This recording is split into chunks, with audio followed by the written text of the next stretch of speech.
Hello and welcome to another pilot podcast. My name is Chris. Tonight I'm going to be your host, and sitting across me is Johan from Team 29. He's a first-year student and has also had an interesting journey in Africa. And what we're going to be talking tonight is going to be about traveling and learning. So without further ado, welcome, Johan. Thank you so much. Thank you. Can you tell us a little bit about yourself? Yeah, my name is Johan, and I'm 24 years old, and I'm a local guy here from Aarhus, and I applied for the KP last year, and I got in, and I've been on this journey for the past 10 months, and it seems like a never-ending journey at the moment. Yeah, pretty much the first year feels like that. It does, yeah. So walking into KAOSPILOT, what did you find? How did it feel? A special place, both in the meaning of good, but also in the meaning of bad, and a place that you very much have to land in. Yeah. And I'm not sure if I've had landed yet, but I'm trying to. And it's also a place, like when I'm talking about the team, like 38 totally different people, and each with like a unique skill or a unique reason to be at the KP. And it's like sculpting a team that's also very difficult and very interesting. Yeah. And how do you feel about your team on a communal level? Are you all different? Are you similar? How does it feel in a sense that you're all pretty much together to have a common cause, learning and doing everything together? Yeah, we have a community feeling, but actually just today we talked about this community feeling and how it's different from each team member. And like some parts of the team really appreciate that community feeling, and for some it's more in education. So that's also a big team process for us at the moment, like how to sculpt our team. But I definitely feel like I've landed in a community. Yeah. But I'm not sure really how to put it yet, because it's always transforming. Yeah. And it's something that's up to each team. I'm also sure if we talked about your team and my team, it will be totally different. And like do's and don'ts in your teams and my team are probably also different. Yeah, I think that's pretty much how every team kind of has to build their own culture. Yeah. And the first year is pretty much essential for that process. It is. And I think that there's a lot of love and passion throughout the first months and figuring out who you are sometimes, because it is indeed a transformative experience. It is, for sure. And can you tell me a little bit about, now you just finalized a project, correct? Yeah. That is the enterprising project. It is, yeah. Yeah, I mean, let me start at the beginning. Like before I applied to KP, I made this project called RobonaGlobe with my friend, and we talked about creating a football school in Tanzania. And that was sort of the first step of me applying to the KP, because I saw some connections between that project and also the KP institution and what I could learn and how I could use that project for the application at first, but also within the education. And then, as you said, then we got to the enterprising project in February, and I teamed up with Sharad from my team. And we decided to take on this project of creating a football school in Tanzania. And I'm sure that we'll go further into it later in the podcast, but I mean, it's really been a journey, ups and downs and so many learnings. And like, here we are like a month from the final day of the football school, but still so many reflections that I haven't even processed yet. Yeah, I think digesting is quite classic to take its time. Yeah. In the environment we're in. But I'm very curious, like super curious, how did you end up with that idea to go to Africa and start working in that local community? Or please tell me a little bit about it. What made this start? Yeah, it started during my sabbatical years, because I went to Africa, like the traditional story about like going out to explore the world. And I did these fundraising campaigns that went really well, and that's also why I'm wearing the local AGF team today, because they are a big part of that, like starting that journey of that project. And then when I got home from the 4 months, it was more or less in Tanzania. I couldn't let it go. It was fun for me to do the projects, but it was also like so touching to see the difference that it hopefully made in some families or people's lives down there. And then I was in Mexico City on another sabbatical year journey, and I was just chatting with my friend about like we could make a football school down here and like make an actual difference football-wise, because these kids were not allowed to play football in the ways that we have been allowed to play. And then I got into the KP team, and you like, I'm sure you also did, like you instantly spot like the people that you have a connection with. I started talking about the project, and like Casper and Gerard, they said like, oh yeah, it could be fun. And then they joined the project, and then we've been working on it like once a week for a couple of months, and then it was so nice for us to have the opportunity to do the EP project, because then we had a month and a half where we could work full time on the project. Yeah. And what have you done? Like, what is the purpose of this entire thing that you're doing? I think the purpose, I mean, we have this quote that we work around and often refer to as like allowing people to dream. And it's maybe a bit tacky. It's also a bit complex to explain, but I have this feeling inside me that something that has made my life easier has been to be able to go to sleep at night, like dreaming about being a football player in the Premier League. And I think I've been allowed to do that because of the training sessions, the trainers I've had here in Denmark, and like also the connection, like with wearing proper football clothes and having the boots. And that was something I saw, the desire to play football in Tanzania, but not those maybe materialistic things, but also like the coach and the pitch and stuff. So our dream, and it still is because we haven't finalized the project at all yet, but is to take those materialistic things, but also those dreams to the kids in Tanzania. I'm sure they have them, but also to maybe make it more outspoken. Yeah. That's actually very inspiring. I think that's such a good quote to even have in such a difficult or maybe different cultural context as they're in compared to us. It kind of speaks a little bit about privilege as well. Now where we are in the Danish context. How often have you been there? Have you been traveling often? I've only been to Tanzania twice. But we're still hoping to go again next year. But also I would like to say about that process, about saying, allowing people to dream. That's a big statement to me, and it's something I've been like made aware of while being a KP and while having these conversations with our team leaders and our team, because sort of also how I started was I liked the approach of being naive going into the project. Right. But then again, also being made aware, like you have to know the context that you're working in. I mean, how can you say allowing people to dream? Wow. How do I dare to do that actually? And also like understanding a historical context. So that's also something KP has taught me, like it's nice that you want to change the world and like do like a positive change, but like understand the context and who are you? Wow. Yeah. And it's something I'm still working on, and I'll never finish it, will never finish it. But it's something to be aware of. It's very powerful. I would say that I've never asked myself that question until KAOSPILOT myself. Yeah. Like to that extent, where you're just kind of grinding on trying to figure out who you are, and wow, it's very inspiring. The whole thing about trying to also like having that in the back of your head to change the world in a positive way. So you were there now for a couple months, and then you arrived back. Actually, we were only there for 10 days. That was also the obstacle of our project, because we went into it without knowing the EP project was an opportunity for RobonaGlobe, our organization. But I myself also, like, when I see an opportunity or if I want something, I need to do it like straight away. So in September, we just booked the flights. I thought, okay, we can fit it in with the school, so we will be there during the Easter break, and then we'll come back and take our lectures and stuff like that. Yeah.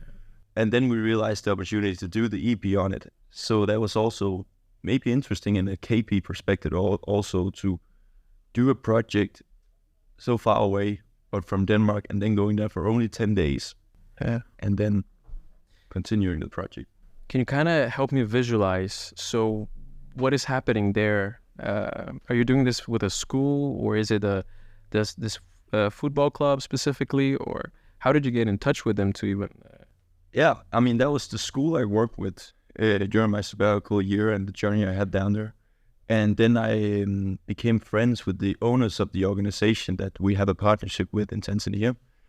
And then, I mean, that's also the funny part of the story is that this has been made possible by WhatsApp conversations and like very down to earth stuff. And then we've just kept in contact and kept like this friendship partnership, which is very fragile, but also powerful, I would say. But yeah, through that, we have just arranged that where like during the Easter break, the kids were supposed to go home. But then we arranged a week of we hope to be fun. And then we went to Tanzania. We stayed at a hotel and we went to the school every day. And through like donations from private Danish people and professional football clubs, we had received a lot of equipment that we could make the actual physical football school with. Yeah. What impact did you pursue with this? I mean, I'm not going to lie. I had to research a little bit before this podcast just to see what the website looks like. Yeah. And I was like really impressed seeing a bunch of kids with jerseys, and obviously they were like brand new. Yeah. And that was really cool. I wanted to ask like what kind of impact you also pursued with this whole thing. With the football school? Yeah. Yeah. I mean, me and Gerard, we were like, during the EP period, we were talking a lot, and like, that's also like a thing we learned during the KP education, like, why are we actually doing this? And we actually had to sit down and ask ourselves, why are we arranging a football school in Tanzania for children? Because we couldn't answer it straight away. But I mean, the overall thing was, of course, to have fun. And like, that's a very easy statement to make. We want the kids to have fun, but we also wanted to go into this football school being humble. So we wanted them to have fun, and then sort of it being a prototype for our organization, so we could learn from that and build on from that and know what to do in upcoming projects and knowing what to do and what not to do. So this time it was to have fun for the kids, but research for us also. Yeah. And I think we have achieved that. Yeah. Hopefully. So you said you also wanted to research yourself. Yeah. So I'm going to ask you, what did you find? What did we find? A lot of inspiration, I would say. And what kind of inspiration? I'm sure you wanted to ask me about. I think we found that we don't want to do a one-time thing, because this football school is like, it's gone. It's the way, it's only memories now. It's pictures and it's memories, and maybe it's the t-shirts for the kids. But we want to make a long-lasting but a long-lasting project in Tanzania, and something where we could actually, of course, it will require a lot of work. But when that work is done, and that's maybe 5, 10, 20 years in the future, but then we can actually say like, okay, now this is in Tanzania, and now we're in Denmark, and both things are running themselves. Like, we have our thing, and now this thing is created in Tanzania, and it's up for the people in Tanzania to do something with it. Yeah. Yeah. I'm curious, what was challenging in the process of navigating also an education and also traveling, and also having that obviously in the back of your head that there is a community also kind of like sitting in the school perhaps. And I'm just wondering, what was challenging going back and forth as well to a certain degree in terms of having that process? I mean, obviously you said you only traveled once after in the enterprising project in that period. But I'm wondering, like, you had to also travel and come back. And obviously tonight we also want to talk about traveling and learning. Yeah. And it has something to do with switching contexts. And what did you find challenging about that? There's, of course, a lot of planning. So we had to deliver the project and also prepare for the exam while being in Tanzania. But in terms, like, are you thinking about, like, how to travel during the KP education? Like, what are the obstacles there? I think it's more about, so you have a project that is sort of in a place that is in a bit far from where your context is. And you're planning for it, and then you deliver it for 10 days. Yeah. So I guess that's pretty much, that's what I really want to find out, is kind of like the process of also traveling, learning, and what did you find challenging about that? Perhaps about the planning and schedules. Yeah. And also a little bit of facilitating whatever you were doing, because you had a bunch of collaborators and stakeholders. And yeah.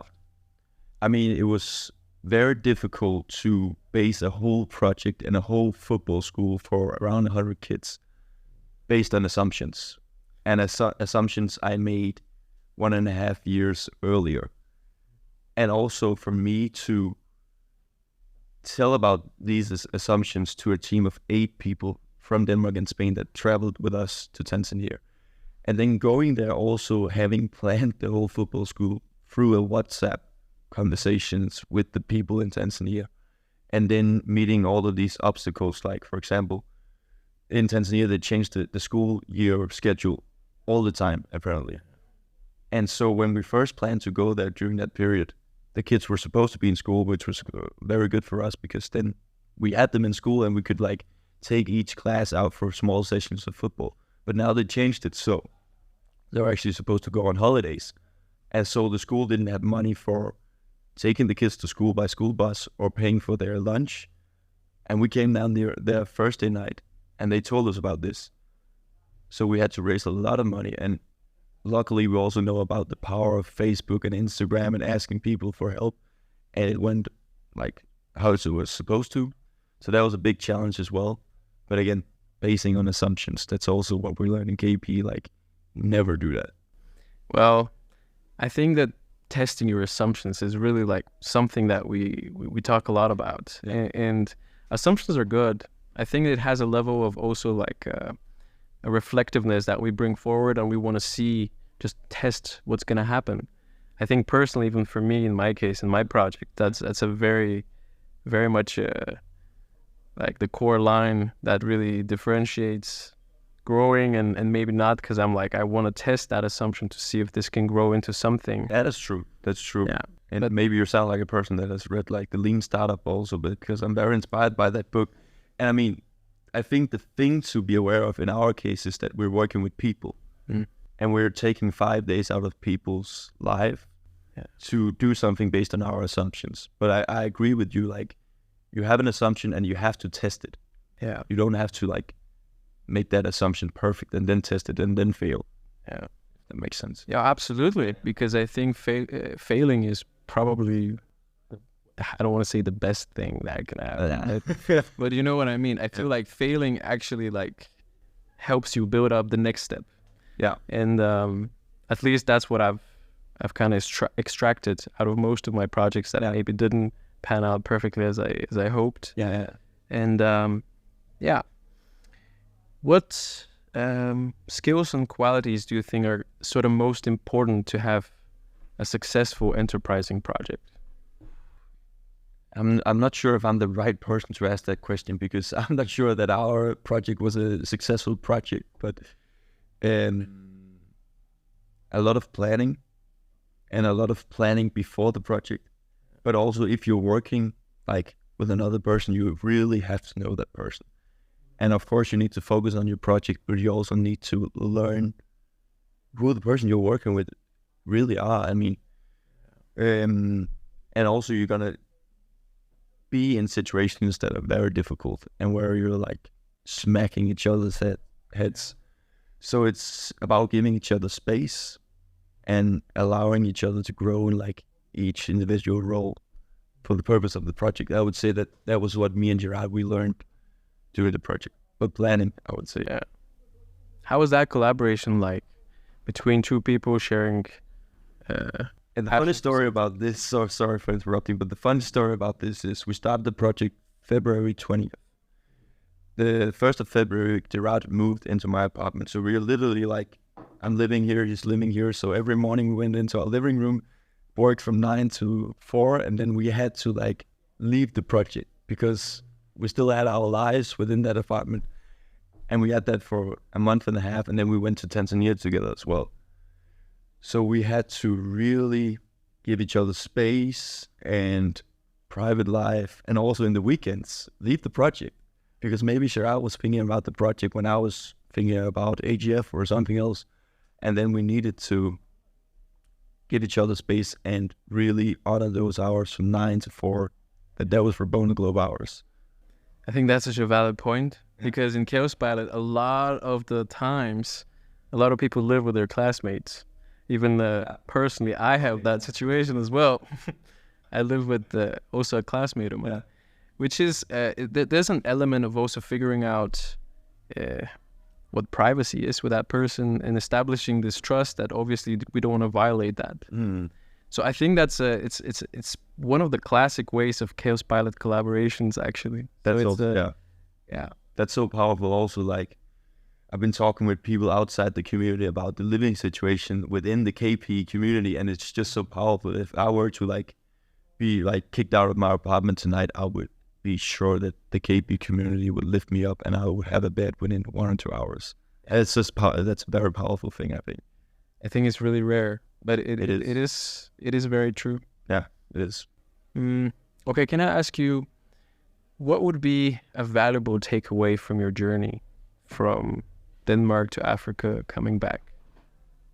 Switching contexts. Yeah, I would say like understanding the context that you're working in. But also, and this is maybe me going a little bit to the edge because I don't know a lot about it and I'm ready to be proven wrong, but understanding the context, but not letting it define your work. And I'm saying this referring to the African context and the Tanzanian context, because we're also going there as Europeans. We could easily come out as better knowing or saying like, this is how we do in Europe, or this is how we do in Denmark, this is how you should do it. Yeah. And we're very aware of that. But also we should know about the history between Europe and Africa. But what we talked about, Sharad and I, was that we really also have to be aware of it, but not letting it define our project, because then we will be walking on eggshells the entire time. Yeah.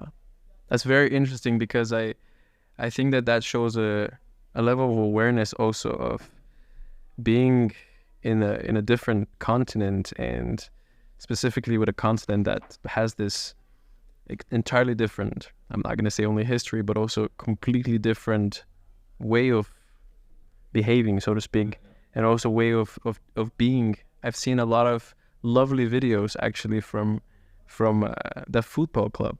I was just checking it in YouTube as well. And I was just very, very surprised how beautiful it looks. And there's a lot of passion. And yeah, I think that's very interesting.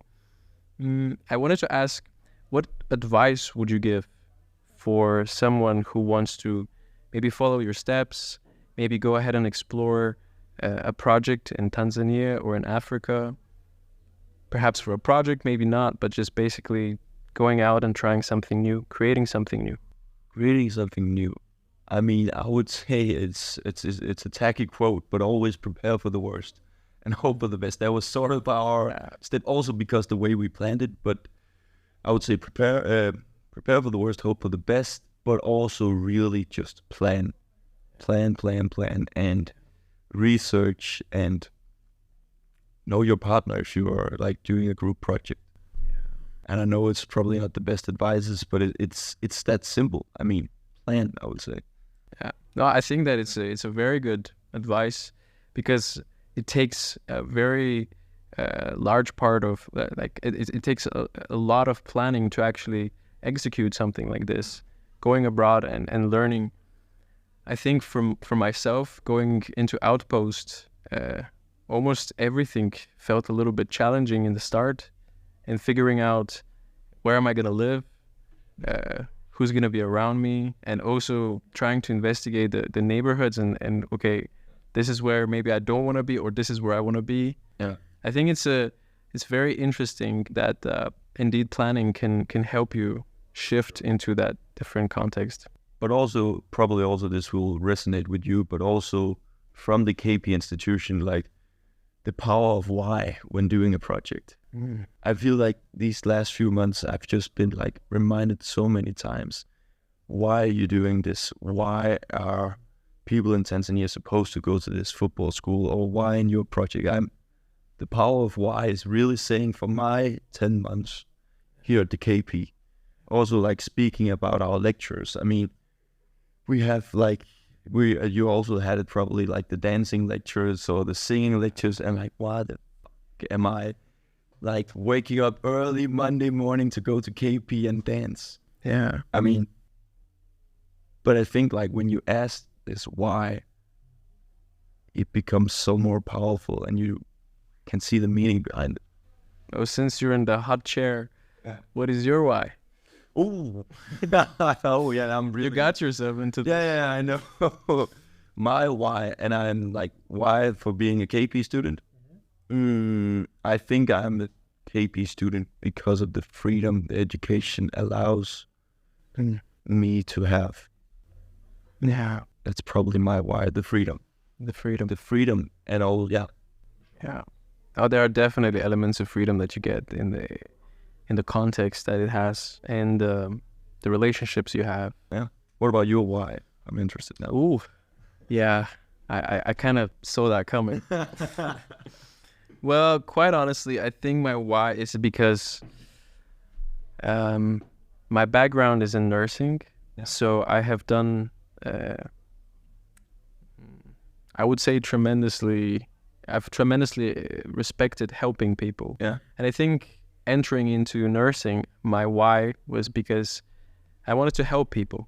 Yeah. That was my goal. And now that I have transitioned into KAOSPILOT, I think I entered with the idea I am going to help people who help people. Okay. Because most of my projects now are specifically in, well, I'm trying to figure out leadership. I'm trying to understand what that is like. And my last project was really about the leadership team in a hospital department. So that is when I really utilized that idea that I want to help people who help people. Yeah, okay. By just putting myself in a situation where I have some sort of impact on that. Yeah. Yeah. That's also the thing about like being a KP. You hear about these projects from different people. I mean, like right now I want to set up like a coffee date with you, like to hear like helping people help. I mean, it's so fucking interesting. I mean, and you'll meet that every day at KP. But I mean, like you run out of money if you have to go on like coffee or for beer or hear about everyone's projects. But it's interesting. Yeah, I think if there was a chance that you could speed date everyone, like in a very much of an interesting context to get to know everybody as well, because everybody brings different thoughts, different ideas, and I think the community itself inspires you to figure out more alternatives for your growth. Yeah. And how like you can get inspired in a way that you can grow even in a different way when somebody just says something and that sparks an idea of something that you want to do, and then you ask them, do you want to join me? And they're like, yeah, let's go. Like and it's there's such passion and such agreeableness. Yeah. And I mean that's what I've found so far being in this 2-year journey for me so far, and going now to third. Pretty much, yeah. Are you excited for joining into the second year and seeing what's there for you? I'm excited, but also cautious about it because we're going on an outpost. Yeah. And I don't know the why behind the outpost yet, but I'll look into it. But I mean, on a personal level, it's quitting your apartment, it's leaving your girlfriend in Aarhus, it's quitting your job, blah, blah, blah. 3 months in Lisbon, which I'm being told by the KP institution to do. Yeah. But I think once I'm in Lisbon, then it will be happy times. But also I'm respectful about what I'm leaving behind here in Aarhus. And then there's the placement project in January, I think, which just did. And that's also something already to think about. I mean, we have Lisbon, but then like, what the hell am I going to do in the placement project? I'm so excited for that project. Yeah.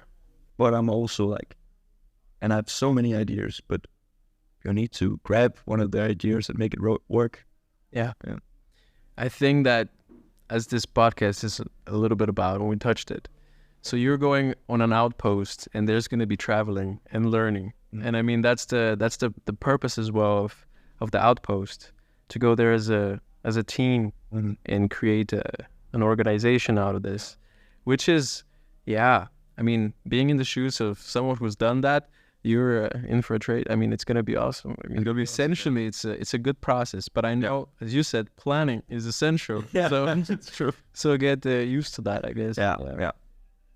It will be hectic. Also, it's just 3 months. I mean, it will be over before we landed, I think.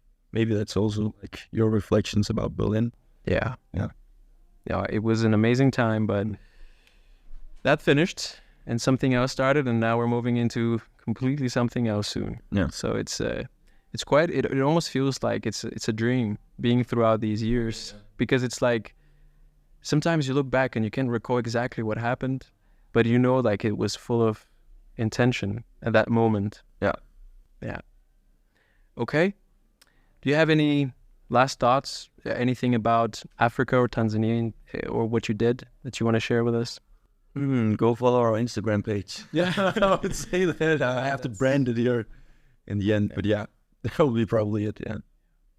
Awesome. I think where can we find more information about it? We have our website, which is RobonaGlobe.com, and then we have the Instagram RobonaGlobe, and we'll be posting there like once in the now and then hopefully do more projects that you can follow. Awesome. Yeah. Thank you very much for listening to this podcast episode with Johan from Team 29, where we talked about traveling and learning and pretty much his journey in Africa and helping a football club. Stay tuned for the next episode, where we're going to be discovering different journeys with alumni, students, and staff. Thank you.